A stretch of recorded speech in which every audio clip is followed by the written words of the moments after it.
from here, I can see, and I can see the proud parents of this graduating batch sitting over here in front of me. I am extremely happy to stand here before you and to talk to you. I want to tell you one thing, an admission. Don't trust whatever that I told to you about me by way of my introduction. That printed resume of mine was given by my secretary in my absence by talking on whatever she knew about me. I believe going back, the real value and not the face value. You know what is the face value and real value because study economics. A currency note of 1,000 rupees has a face value of 1,000 rupees. But real value is considered what you can buy in those 1,000 rupees. And the real value of that 1,000 rupees may be higher for 100 rupees. So go by the real value, the real intrinsic value of a person and not what the resume says on the face of it. That can be quite deceptive. Anyway, I am not going to give any big speech today. I remember myself sitting like you about 25 years ago in Bombay University and receiving my Convocation degree. And when I was sitting over here, looking at you, looking at the joy on your face, the proud feeling on your face, the feeling that yes, all the hard work, all the efforts, all the sacrifices that I will have now materialized and I am going to get a degree or post-graduation as a result of which. I remember all that. I could see the proud parents sitting behind and eagerly awaiting to see you receiving your degree. I could resonate with them as a father. I also have a son and I can also imagine myself that my son will do his post-graduation and will get a degree from a nice co-ed institute like Oxford sometime later. But when I was looking at you and remembering all this, I remembered my journey. I remembered the time when I entered the school. Who will try to forget the first day in the jail? Isn't it? How's a hardened convicted pain? He never forgets his first day behind bars. School was something like that. That's what all of us feel when we join the school. It's a ritual that all of us have to go through in our life. So, I was looking at that. Quite few of you are quite lucky to do your education full time. Not everyone is that lucky. I wasn't that lucky. I had to work and earn and keep studying. So studying was sometimes part-time for me because earning was the most essential activity for me. I graduated, did my post-graduation, again did my job, then did my PhD. It was earning, saving, and then again learning, utilizing it for studying. So I can imagine the hard work that you also have done to earn this degree. Yes, unless you have earned this, it's no point in celebrating. Life doesn't offer you anything cheap. Anything that is available free has no meaning. I'm sure you have earned this. It's a great school. Whatever 20, 22, 23, 24 years that you have spent so far, you have spent in a very controlled environment. It's like swimming in the well or at the most in a pond or a swimming pool. But now remember friends, from tomorrow onwards, you are going to enter the real world, where there is no controlled temperature, there is no controlled water, but you will have to face the waves, you will have to face the currents that are there in the ocean, because you are going to enter the ocean now. There are going to be waves which will throw you back on the shore, where you are trying to swim further. Who knows? Some of you, I don't wish so, but that's a practical reality of life, may encounter the tsunami. That's the real school called as life. You are going to enter the real school of life from tomorrow onwards. Some of you are already blessed and have got jobs. Others will get jobs very soon and will start making the corporate world.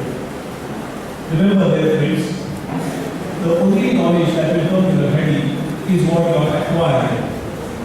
If you have not acquired, you will be exposed very soon. care for the real knowledge.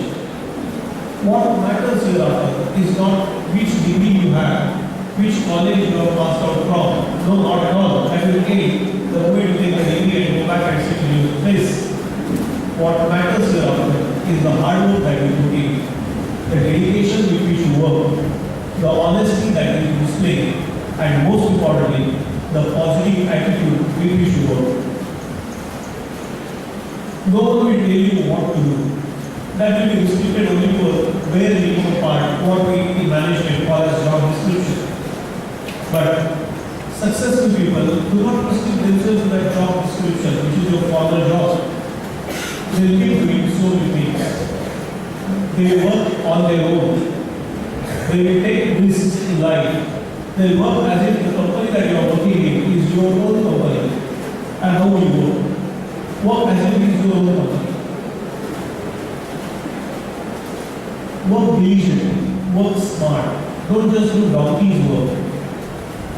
These are not the days just to say yes sir, yes sir, yes sir. No one will respect those who are incompetent but keep saying yes sir. People will always respect those who are competent but will not say yes sir. Don't be a yes sir. Be a competent person. Make people respect you. And remember, the society and the world is cruel. They don't respect you because you want to be respected. That respect has to be earned. And that respect has to be earned by your diligence and hard work, by your competence, not by asking, or not because jobs are so. To hell with you, that's what the world would say. We don't care. You may be from Oxford, you may be from business, you may be from that place, you may be engineer, you may be MC, you may be an MB. What matters is what you deliver. Deliver it diligently. Deliver it with positive attitude. Your principles say about dreaming. Do dream. The life is made of dreamers. Those who dream, go ahead. Those who don't dream, don't go ahead. There's a nice Sanskrit Subhashit which says the same thing. It says that people who are bound by that, you understand what Vedi is Shruta, chain. Those who are bound by that chain, called as dream and hope, run faster because this chain is a mere chain. By the normal chain, if you are tied, you cannot move. But if you are tied by this chain called dream, hope, dream and hope, Asha, that's what they say, Asha Nam, Rusha Nam, Achit, Ashcharya Shukala.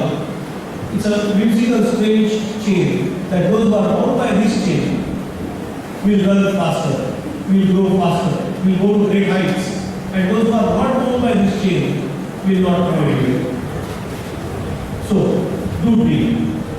Dream, think big. Life is made by those who think big. You cannot do anything if you cannot think big. You will just remain where you are. You know those three stone cutters? There were three stone cutters next to each other cutting stone. And one wise man like you passed by that and asked the first stone cutter, "What are you doing?" He looked at him. There was a feeling of annoyance on his face as if you are disturbing me in his work. He said, "Can't you see? Are you blind? I am cutting stones." You go ahead. Ask the next stone cutter, "What are you doing?" He looked at again, had a small smile on his face, and said, "I am building paper." You go to the third stone cutter. "What are you doing?" He says, I am building a monument where people who come, people who offer their prayers and will get peace of mind. I am offering peace of mind to the mankind. Same job, same place, but look at the thinking orientation of these three persons. It is the third person who will become big, not the first person. A first person will be at the most successful, diligent, hard-working worker. Nothing more than that can achieve. If you are to achieve something, think big, dream big. You know the power of dreams? You have heard the name of Donald. Who was the creator of Donald? Who gave birth to that Donald? Whose brainchild was Donald? Walt Disney? You have heard the name of Walt Disney? And you know how he conceived that idea of Ronaldo and that big theme park called as Disneyland, which is there in the US, which is there in Paris, which is there in Japan. And all the cartoon networks have his grandchildren. The story goes, Walt Disney had lost his job and it was during that Great Depression in the US. He did not have a job for several weeks and lost all his savings. He had no place to stay. He didn't have a single shilling in his pocket by which he could go and buy the cheapest meal on the street of US called as hamburger. He could even buy a hamburger, and in the public park he was lying on the desk, on the bench, rather sleeping, half awake, half hallucinating, because he had not eaten good substantial meal for last several weeks. And he is half asleep, half hallucination. He was dreaming. And what was he dreaming? At this stage, when he didn't have one shilling to eat one hamburger, he had not eaten for last several weeks. He was dreaming of building the biggest theme park in the world, where the kids of the world would come and get themselves entertained. Amusement park. And he had even thought of his name, Disneyland. And he had also thought of his features, which all of us know, and all these Convocation and Cartoon Network and all the cartoon channels try to make. And in what state? He was dreaming it in the state of half hallucination. What happened here is history. Do dreaming. Do think of utilizing your knowledge to the fullest use of mankind. Don't forget that we live in a society, and this society has done a lot for you, and we owe it back to the society. Don't forget the sacrifices made by your parents. Don't forget when you were studying without thinking of anything, when you were buying books of hundreds and thousands of rupees and spending money on your education, your parents were working hard. They have toiled, they have suffered in bringing you to the state where you are right now. Whatever that you have done so far, whatever that degree or diploma or post-graduation that you have achieved, don't forget the contribution of your parents and be grateful to them ever for the sufferings, toils, sacrifices that they have done in bringing you to the place where you are. If you forget them, you will be the most ungrateful person in the world. Please don't do that. Never forget the debts of your parents and the society. Remain ever indebted to them and will be the luckiest and most successful person in the world. I wish you all great success in your life. I wish and pray that all of you will achieve all your dreams in life and become successful, happy and prosperous individual. May God bless you. Thank you.